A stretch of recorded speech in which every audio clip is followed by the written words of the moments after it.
So bismillahirrahmanirrahim. Kita start. Completing the square quadratic equation. Saya harap korang dah tengok video ni. Completing the square adalah salah satu cara untuk dapatkan nilai X juga. Slide ni yang awak nampak sekarang ni, do it yourself. So kalau perasan dekat nota yang awak print ataupun yang awak download dekat Telegram tu, dia tak ada soalan extra exercise kan. Biasanya ada kan macam chapter 1 lah. Untuk chapter 2 ni tak ada sebab trik dia letak dekat video. So kita tahulah student tu tengok video ke tidak. Macam tu. Okay. So kalau awak berjaya try ni, alhamdulillah lah. Okay, so saya pendekkan completing the square tersebut kepada CTS sahaja. So apa tu CTS? So tadi saya dah cakap completing the square is salah satu cara untuk cari nilai X. So kita dah belajar sebelum ni cari nilai X untuk kuadratik sahaja guna kaedah pengfaktoran. So faktor ni kita boleh guna kalkulator je kan. And then yang kedua kita belajar guna formula. Formula yang mana? Yang negatif B plus minus third B square minus 4AC over 2A. So ni guna formula. So hari ni kita nak belajar cari guna completing the square. So apalah beza cari nilai X guna formula dan juga completing the square? So guna formula lagi senang kan, sebab just cari ABC lepas tu substitute je dalam formula. CTS digunakan apabila kita nak faktorkan equation circle ataupun hyperbola ataupun ellipse. Okay. Equation untuk circle, parabola dan juga ellipse. So benda ni, equation of circle, equation of parabola, equation of ellipse ni, contoh equation of circle saya bagi x minus 1 squared plus y minus 2 squared equals 9. So daripada sini, inilah hasil completing the square. Itu completing the square untuk x. Kemudian untuk yang y itu completing the square untuk y. And then daripada equation of circle ni, saya dapat tahu circle kan bentuk dia macam ni kan. X dengan Y itu adalah koordinat center iaitu 1 dan 2. Dan 9 tu pula akan bagi tahu saya tentang jejari dia iaitu R sama dengan 3. So itu yang awak akan belajar nanti dekat final topik rasanya. Chapter 8 this semester. Kita akan belajar pada bab ke-8 nanti. Okay, untuk circle sahaja. Parabola dan juga ellipse awak akan belajar di PST. Okay, so benda ni sangat penting untuk CTS lah. So awak kena fokus masa awak tengok video CTS ni. Okay. So macam mana kita nak buat CTS? So biasanya untuk CTS ni kita ada dalam bentuk x squared plus bx plus c equal 0. So equal 0 ni tak kisahlah kuadratik ni ada equal ataupun tidak. Saya nak padamlah dia. Okay, yang pertama, step pertama. Sebelum awak buat CTS, awak kena pastikan awak punya x squared single dan positif. So banyak kali dah saya cakap, bila single maksudnya dia berapa? 1. Dekat depan sini mesti 1 sahaja. Dia tak boleh ada nombor lain. So kalau ada nombor lain, awak kena faktorkan atau bahagikan dia kepada nombor tersebut lah supaya dia jadi 1. Okay. So selepas awak dah pastikan dia single dan positif, kita akan x squared plus bx. Kita letak plus c dekat belakang sana. And kita akan buat tambah kurungan squared tolak kurungan squared. So yang saya punya ni lain sikit je. Taklah lain, sebenarnya sama pun. Cuma dekat dalam video unit maths yang awak tengok tu, dia ada sama dengan kosong. Sebab tu dia boleh bawa C tu pergi ke sebelah kanan. Akan tetapi, saya nak standardizekan daripada chapter ni lagi, kita buat style macam ni. Sebab apa? Sebab masa dekat chapter circle, masa dekat chapter 4 nanti awak belajar chapter function, awak dikehendaki untuk lukis graf kuadratik. Dan lukis graf kuadratik tu sangat membantu jika awak pandai buat CTS. Okay? So graf kuadratik, equation circle tu tak ada sama dengan kosong. So kita tak boleh nak pindahkan plus C tu ke mana-mana pun. So that's why saya ajar method ini. Siap-siap. Okay. So dekat dalam kurungan square tu, kita mesti ada satu tambah dan satu lagi tolak. Dekat dalam kurungan kita nak letak apa? Kita letak B per 2. Tak kisah apa nilai B. Letakkan sahaja di situ. Okay. Positif ke, negatif ke, ambil sekali dengan dia punya sign.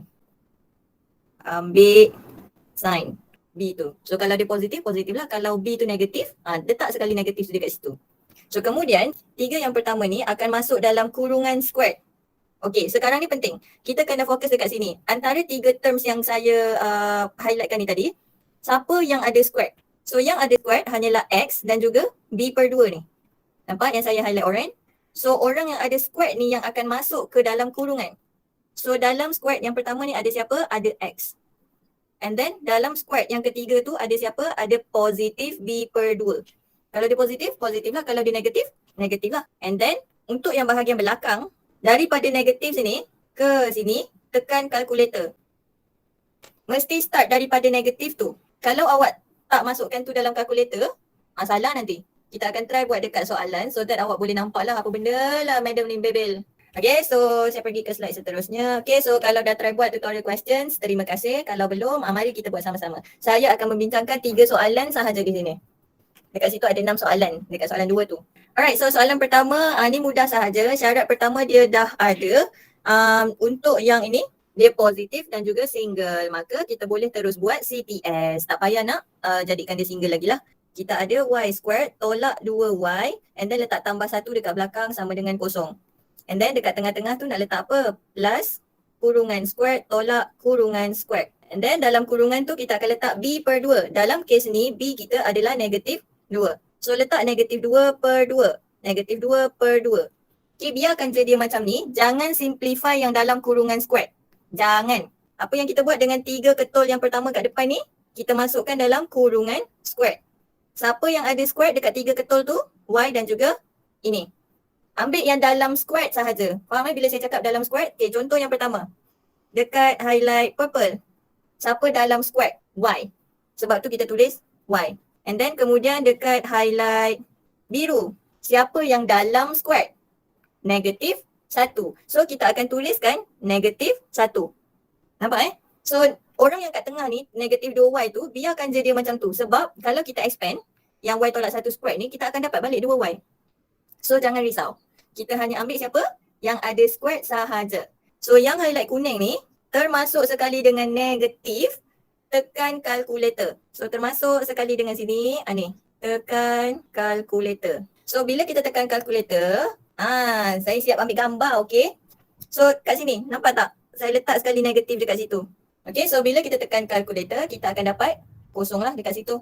So untuk yang kalkulator lama, dia tak boleh buat 2 tingkat fraction macam ni. Tolong hati-hati bila tekan pastikan kurungan berada di tempat yang betul. Okay, so dekat situ tadi jawapannya kita dapat kosong kan. And then plus 0 lah sama dengan kosong. Okay, so dekat sini kita boleh selesaikan lah. Ni memang mudah punya level. So y minus 1 squared equals 0. And then y minus 1 equals 0. Sebab kalau kita pindahkan squared jadi square root kosong kan. Square root kosong adalah kosong lah. And then kita akan dapat jawapan y sama dengan 1. Okay, so soalan seterusnya adalah soalan 2C di mana kalau kita tengok dekat bahagian squared tu dia negatif. Dia single tapi dia negatif. Maka kita kena positifkan dia. So sama ada awak pindahkan dia ataupun darab semua orang dengan negatif 1. Okay, so kalau saya darabkan semua orang dengan negatif 1, so saya akan ada m squared plus 3m plus 1 equals 2. Okay, so saya susunkan dia sampai saya dapat sama dengan kosong. So saya ada m squared plus 3m 1 tolak 2, negatif 1 equal 0. So now saya akan buat completing the square. So saya ada m squared plus 3m plus kurungan squared minus kurungan squared minus 1 equal 0. Okay, so dekat dalam tu kita akan masukkan b per 2 di mana kita punya b adalah 3. Kita rujuk yang kita dah edit sini Okay, so b per 2 adalah 3 per 2. And then macam saya cakap tadi, 3 ketul yang pertama akan masuk dalam kurungan squared. So kurungan squared. So squared yang pertama, highlight kuning, siapa ada dalam kuasa tersebut? M. So kita akan tulis M. And then squared yang kedua, untuk ketul yang ketiga sini, highlight purple, siapa ada dalam kuasa? Positif 3 per 2. So kita akan tulis positif 3 per 2. Macam tu. Biar je dia dalam bentuk pecahan. It's okay. Sebab di akhirnya kita akan selesaikan juga kan sampai bentuk M sahaja. Okay, so untuk yang bahagian belakang ni, tekan kalkulator starting dengan negatif tersebut. Okay, macam ni. Okay, so jangan lupa negatif tu mesti ada. So dapat jawapan negatif 13 per 4 kan. Tuliskan negatif 13 per 4 tu, negatif 13 per 4. Macam tu. Tak perlu Cesar, tak perlu pun nak simplifykan kurungan squared tu. Biarkan je dia. Kalau awak simplify, nanti dekat yang 3 ketul yang pertama tu kan. Kalau awak dah tukar jadi 9 per 4, nanti awak confuse. Apa yang awak nak isi dalam kurungan squared dekat bahagian highlight biru ni. Kalau awak tukar jadi 9 per 4, nanti awak confuse. Sebab tu saya tak edit apa-apa pun dekat kurungan squared. Okay, biar je dia macam tu lepas masuk dalam ni. So, sekarang ni kita akan selesaikan lah. Kita akan bawa ke sebelah kanan secara berperingkat. Okay, so saya kecilkan sekejap. So now saya ada M tambah 3/2 squared sama dengan 13/4. Saya terus bawa dia pergi ke sebelah kanan sebab saya nak selesaikan untuk M. So lepas bawa 13/4, kita nak bawa siapa pula ke sebelah kanan? Kita akan bawa squared. Jangan bawa 3/2, bawa squared dulu. So squared ni pindahkan dia pergi sebelah akan jadi square root. So M tambah 3/2 dia akan jadi square root 13/4. Akan tetapi ini kuasa genap. Bila kuasa genap mesti ada plus minus. So ingat saya tulis remark dekat sini. Kuasa genap mesti ada plus minus. Ingat benda ni. Kuasa ganjil tak ada kuasa genap je yang ada. Okay, so sekarang kita nak M sahaja kan. So kita pindahkanlah 3/2 ni pergi ke sebelah kanan. So kita ada M sama dengan negatif 3/2 plus minus cert 13/4. So dekat cert 13/4 ni, kita nak biarkan dia macam tu je pun boleh. Ataupun kita nampak dekat situ 4 adalah perfect square. Dan kita dah belajar dalam cert, kalau dia share satu payung macam ni, kita boleh pisahkan dia jadi dua payung cert yang berasingan. So kalau saya simplifykan lagi benda ni boleh je sampai sini no problem pun. Tapi nanti bila awak tengok jawapan kat belakang nanti awak terconfuse, nanti awak PM saya juga kan. So dekat sini, kalau saya pisahkan cert 13/4 tu, dia akan jadi cert 13 per cert 4 macam tu. Cert 4 berapa lah? 2. So kita ada cert 13/2. Dan kita nampak dekat situ, pembawah ni sama kan? 2 kan? So bila sama, dia boleh gabung dalam satu pecahan yang sama. Instead of dia berasingan macam ni. Okay, marilah kita bergabung. Per 2. Sebab dia sama boleh gabung. So kat atas ada negatif 3 plus minus cert 13. Ini sama dengan jawapan kat belakang. Alright, so saya pergi ke slide yang seterusnya. Okay, so ni supposedly soalan terakhir lah. So most probably kita akan ambil awal lah hari ni. Okay, so soalan F. Kenapa dekat saya pilih soalan ni? Nanti kita tengok. So dekat sini kita punya W squared, dia tak single walaupun dia positif. So untuk singlekan dia, kita akan bahagikan semua orang dengan 3. So bila kita bahagi semua orang dengan 3, bahagi ni boleh apply kalau dia ada sama dengan kosong. Maka kita boleh bahagi semua orang dengan 3 macam ni. So kalau dia tak ada sama dengan kosong contoh soalan tu bagi dalam bentuk F sama dengan 3W squared plus 4W plus 3. So kalau kita nak buat CTS dekat function F ni, dan kalau kita nak guna method bahagi, contoh sini bahagi 3, bahagi 3, bahagi 3. Awak mesti berlaku adil. Bila awak bahagi 3 di satu bahagian, yang sebelah lagi pun mesti kena bahagi 3 juga. And it is awkward untuk ada fx per 3 di sebelah sini. Sebab kita punya kan jalan kerja memang sentiasa f je kan dari awal sampai akhir kan.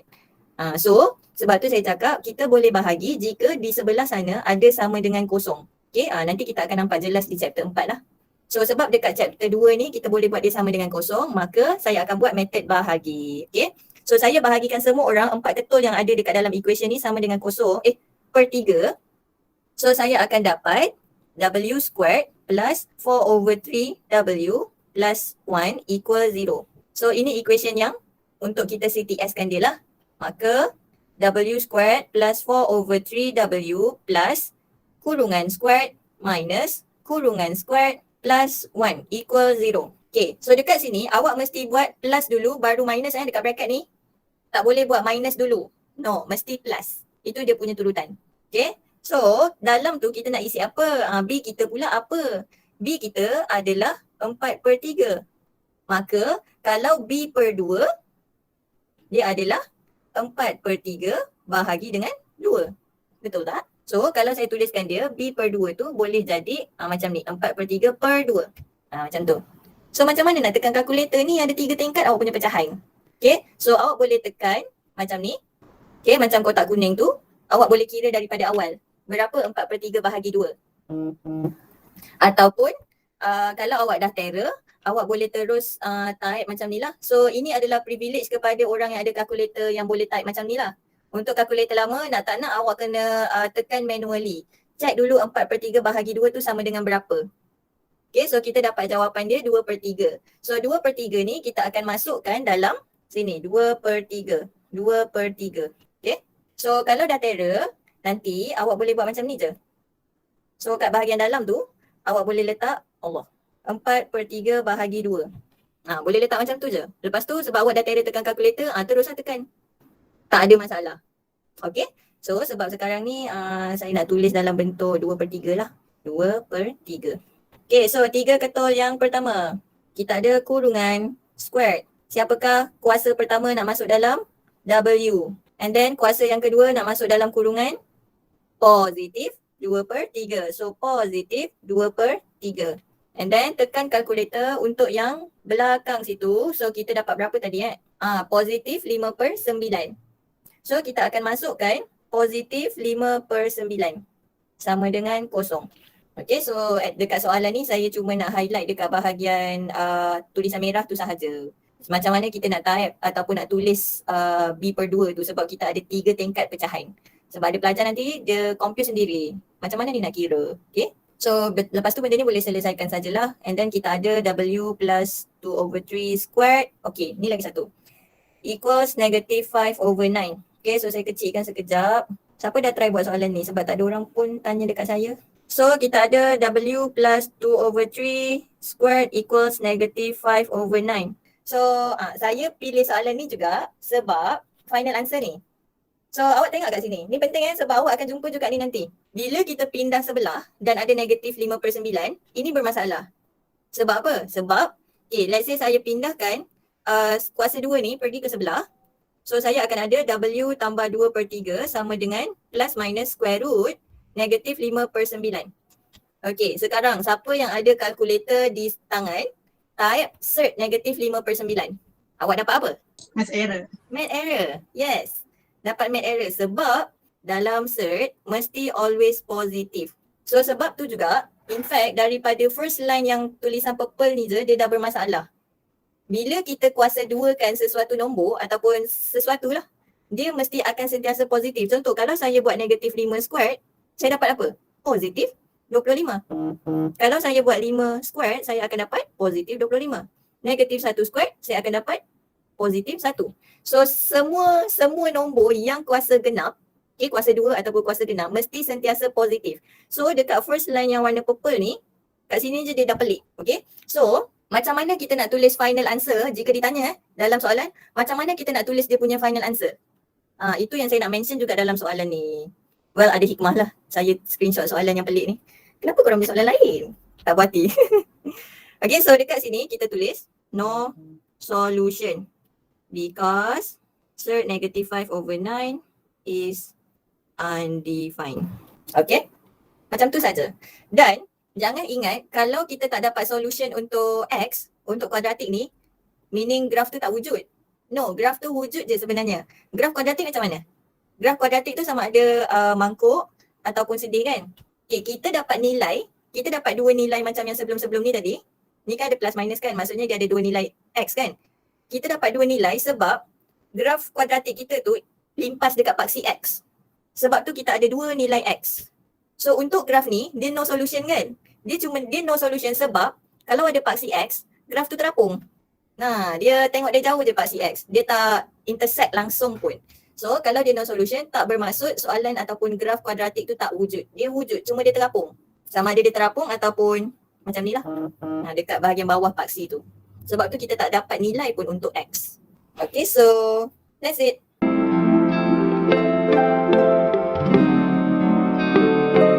너는 나의 보물 부자가 된 기분 너와 함께